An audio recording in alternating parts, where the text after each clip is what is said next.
Proclamação do Evangelho de Jesus Cristo segundo Mateus. Glória a vós, Senhor.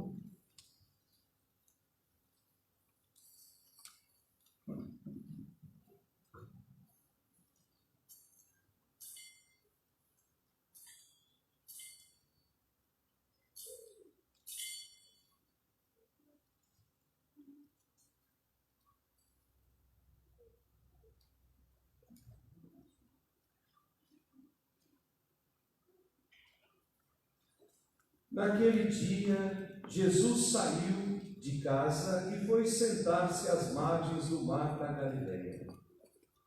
Uma grande multidão reuniu-se em sua volta. Por isso Jesus entrou numa barca e sentou-se, enquanto a multidão ficava de pé na praia. E disse-lhes muitas coisas em parábolas. O semeador saiu para semear. Enquanto semeava, algumas sementes caíram à beira do caminho, e os pássaros vieram e as comeram. Outras sementes caíram em terreno pedregoso, onde não havia muita terra. As sementes logo brotaram, porque a terra não era profunda. Mas quando o sol apareceu, as plantas ficaram queimadas e secaram, porque não tinham raiz. Outras sementes caíram no meio dos espinhos. Os espinhos cresceram e sufocaram as plantas. Outras sementes, porém, caíram em terra boa e produziram a base de 100, de 60 e de 30 frutos por semente. Quem tem ouvidos, ouça. Os discípulos aproximaram-se de Jesus e disseram: por que tu falas ao povo em parábolas? Jesus respondeu: porque a vós foi dado o conhecimento dos mistérios do reino dos céus, mas a eles não. Pois a pessoa que tem será dada ainda mais, e terá em abundância. Mas a pessoa que não tem será tirada até o pouco que tem. É por isso que eu lhes falo em parábolas. Porque olhando eles não veem, e ouvindo eles não escutam, nem compreendem. Deste modo se cumpre neles a profecia de Isaías: havereis de ouvir sem nada entender, havereis de olhar sem nada ver. Porque o coração deste povo se tornou insensível. Eles ouviram com má vontade e fecharam seus olhos, para não ver com os olhos, nem ouvir com os ouvidos, nem compreender com o coração, de modo que se convertam e eu vos cure.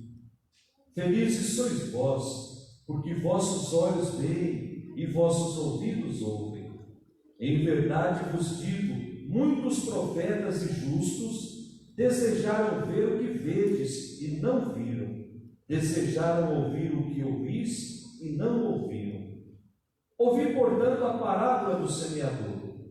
Todo aquele que ouve a palavra do reino e não a compreende, vem o maligno e rouba o que foi semeado em seu coração. Este é o que foi semeado à beira do caminho. A semente que caiu em terreno pedregoso é aquele que ouve a palavra e logo a recebe com alegria, mas ele não tem raiz em si mesmo. É de momento. Quando chega o sofrimento ou a perseguição, por causa da palavra, ele desiste logo. A semente que caiu no meio dos espinhos é aquele que ouve a palavra, mas as preocupações do mundo e a ilusão da riqueza sufocam a palavra e ele não dá fruto. A semente que caiu em boa terra é aquele que ouve a palavra e a compreende. Esse produz fruto. Um dá 100, outro 60 e outro 30. Palavra da salvação. Glória ao Senhor. A semente caiu em terra boa e deu fruto,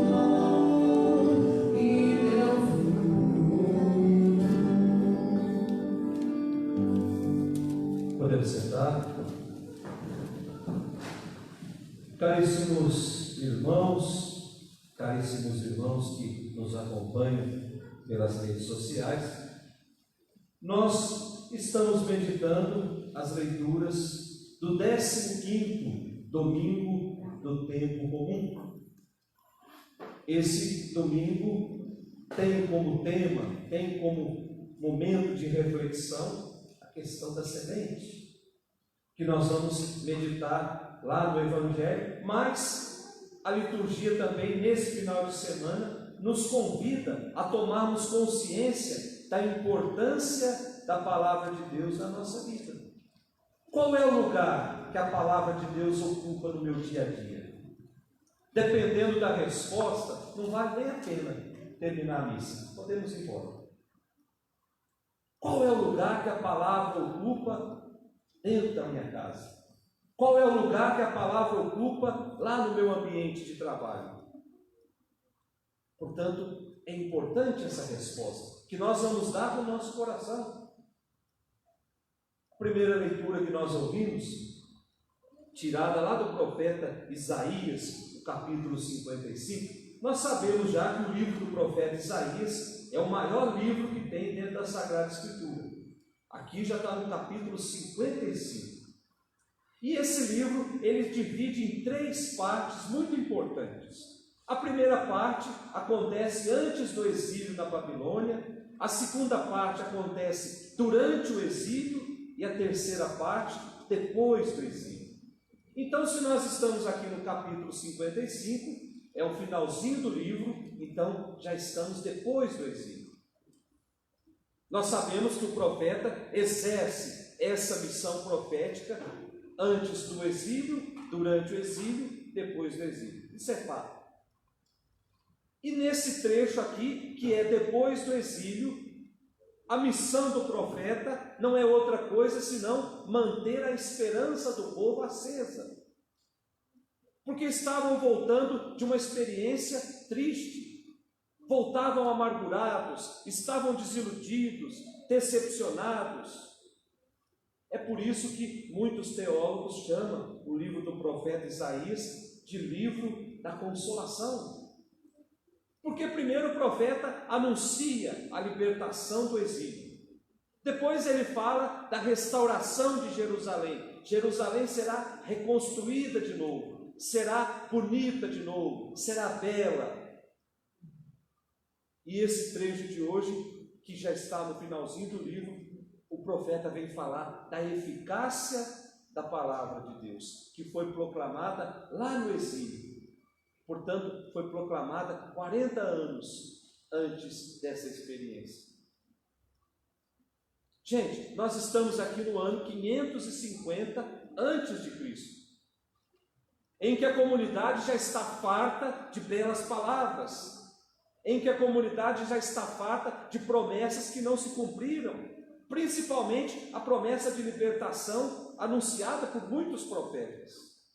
Portanto, a comunidade estava impaciente, estavam duvidando de tudo, prevalecia no meio da comunidade o ceticismo. O que é o ceticismo senão não ter certeza acerca da verdade?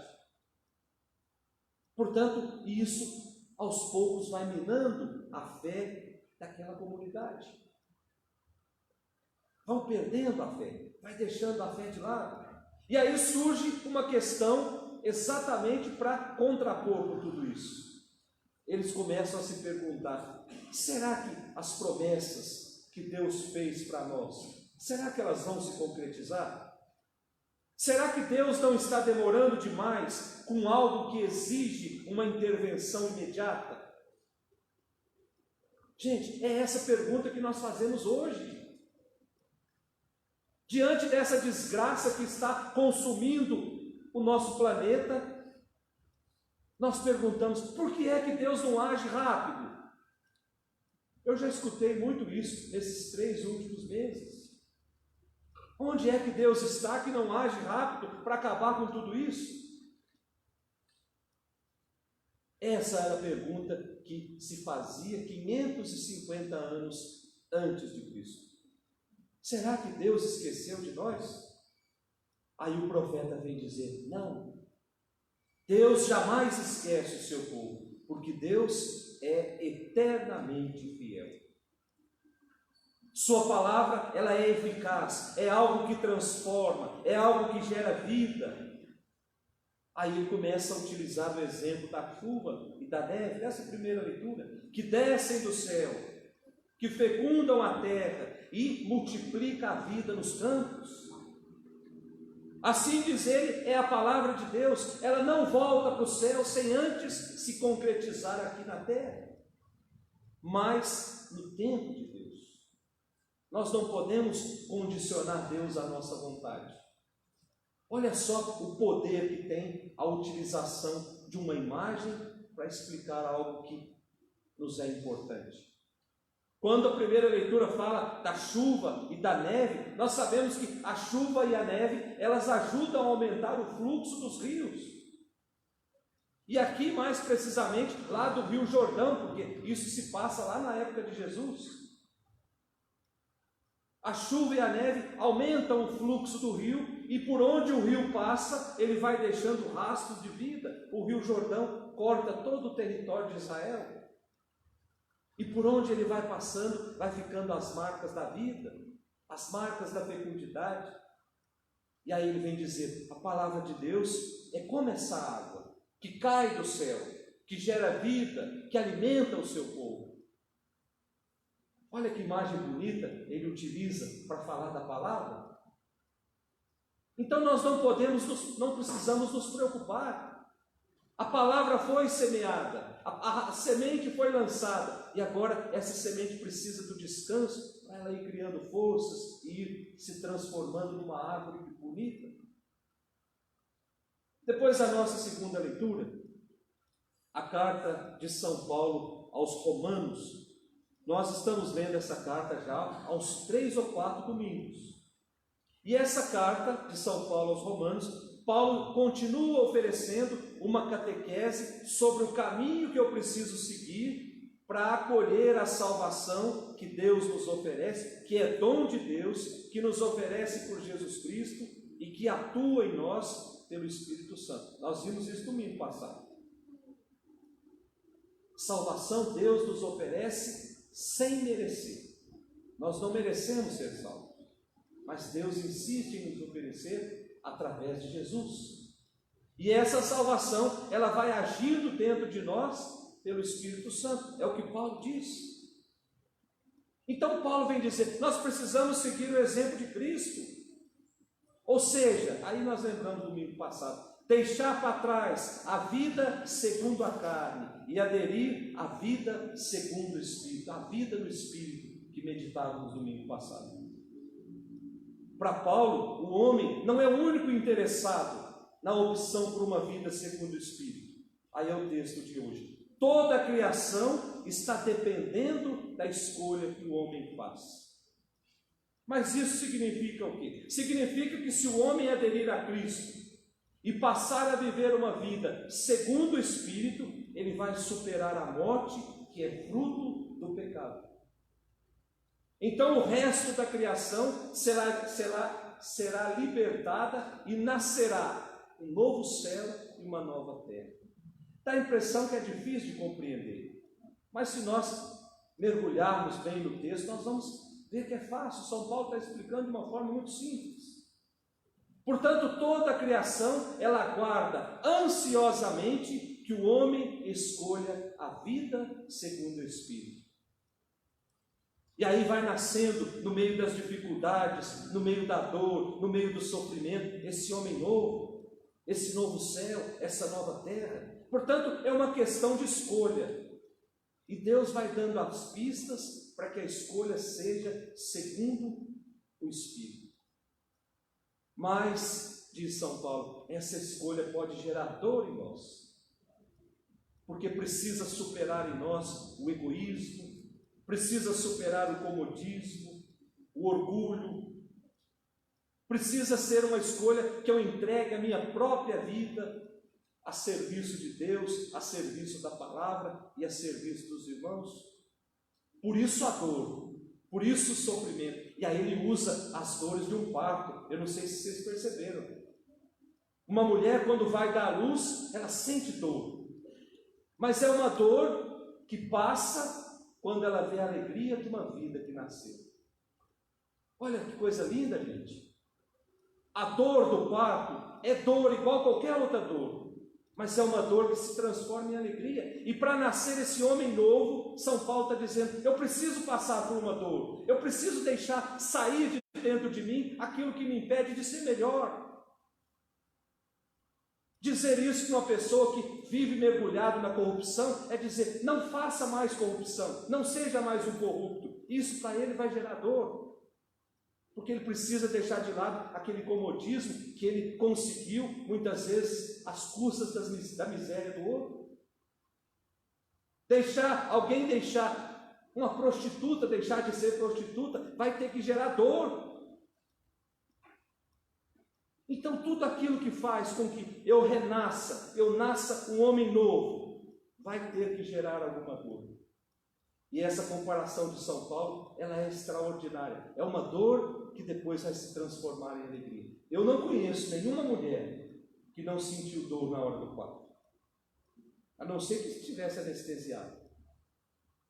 Mas é uma dor que se transformou em alegria quando ela vê aquela criança ali, fruto que foi gestado dentro do seu ventre. É uma dor que vale a pena. Viver segundo o Espírito requer superar as dores e sofrimentos. Isso são tudo pequenos, frente à felicidade sem fim que nós vamos encontrar no fim do caminho.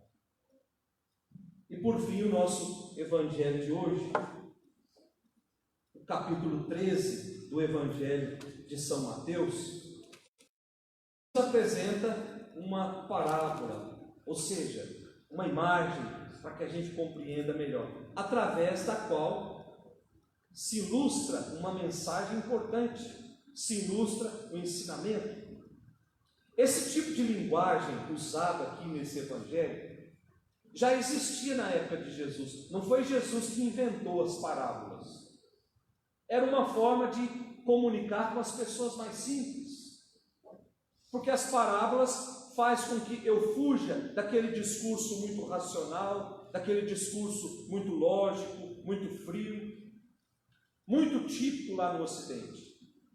Portanto, usar parábolas tem as suas vantagens, devido à força dos símbolos, devido à riqueza da comunicação. Bem diferente daquele discurso cheio de teorias. E por fim, a parábola, ela mexe muito com quem está ouvindo. Sem contar que é extremamente pedagógico, porque leva a pessoa a refletir. E aí hoje Jesus conta esta parábola, a parábola do semeador. Talvez, gente, seja um dos discursos e um dos textos mais conhecidos e emblemáticos de Jesus.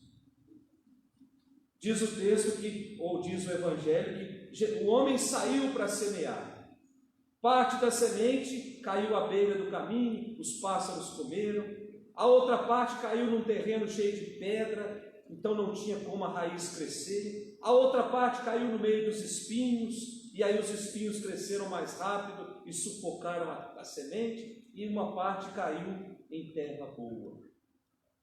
Mas tem um dado muito importante aqui, que eu disse de manhã e repito agora, que é o comecinho do Evangelho, que nós podemos olhar lá juntos.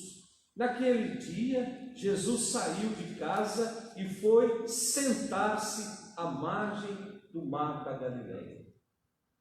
Só essa frase aqui daria um retiro de um final de semana. Por que é que o evangelista São Mateus insiste tanto em dizer que Jesus foi sentar-se às margens do mar da Galileia? E aí nós precisamos entender um pouquinho do Evangelho. Foi nas margens do mar da Galileia que os moradores rejeitaram a pregação de Jesus. Foi lá nas margens do mar da Galileia que foi recusada a pregação de Jesus. Foi lá que atacaram Jesus por não respeitar o sábado e queriam matá-lo ali mesmo. Nós já lemos isso.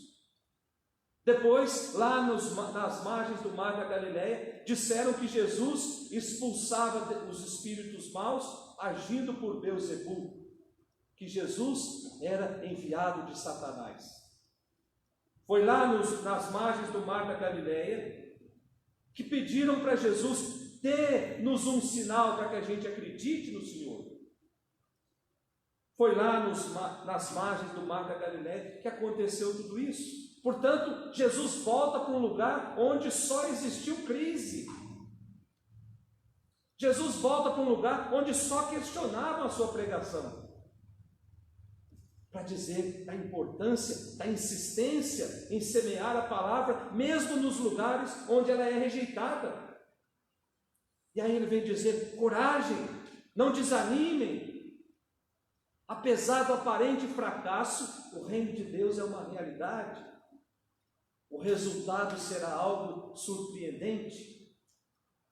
E aí nós temos a parábola de hoje, em que ele nos apresenta a proposta do reino diante da palavra semeada. E aí ele vem dizer: existem aqueles corações que são duros. A palavra de Deus não consegue penetrar nesses corações, e esses corações não dão frutos. Existem aqueles corações que são inconstantes, que a palavra é semeada, a pessoa se empolga, bate palmas, chora, mas diante da primeira dificuldade, abandonam tudo. São inconstantes, porque não têm raiz profunda.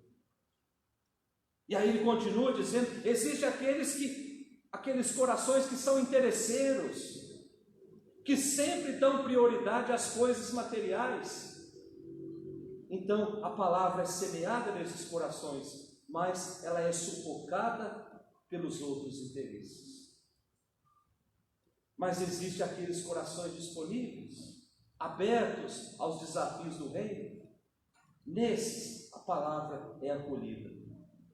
E aí às vezes eu fico me perguntando, gente, será que vale a pena anunciar a palavra nesse mundo cada vez mais obcecado por dinheiro? Será que vale a pena anunciar a palavra nesse mundo cada vez mais obcecado por prazer? Obcecado por posição social? Eu preciso ser visto, eu preciso ver quantos likes, quantos cliques, quantos coraçõezinhos eu vou ter lá no Facebook. Eu preciso, parece que isso faz bem para o meu ego, massageia o meu ego. Será que vale a pena anunciar a palavra diante de tudo isso? E aí nós encontramos Jesus dizendo: vale a pena. Mesmo que seja algo que aparentemente caminha para o fracasso. Mas a semente lançada há 500 anos aqui nesse Brasil está dando frutos até hoje. Frutos de solidariedade, frutos de amor, frutos de paz. Coragem, não desanimem. O reino de Deus é uma realidade, o resultado será algo surpreendente. Então nós precisamos pedir essa graça nessa Eucaristia que nós estamos celebrando. Que o meu coração seja essa terra boa, onde a palavra possa crescer tranquila. Que eu seja capaz de produzir frutos, mas não somente frutos, produzir frutos doces, frutos capazes de contagiar aquelas pessoas que caminham perto de mim. Essa é a dinâmica do reino. Eu preciso ir para o céu, mas eu preciso levar aquelas pessoas que caminham comigo também. E isso eu levo com um testemunho de vida. Se a minha vida não é santa, eu posso gastar o dia inteiro falando de santidade, mas ninguém vai atrás. Agora, eu posso não falar nada, mas viver uma vida justa, uma vida santa. Aí eu vou conseguir também convencer os outros que o reino de Deus é uma realidade e o resultado dessa semeadura será algo surpreendente. que o Espírito Santo, essa luz que vem do alto, nos explique todas essas palavras. Em nome do Pai, do Filho e do Espírito Santo.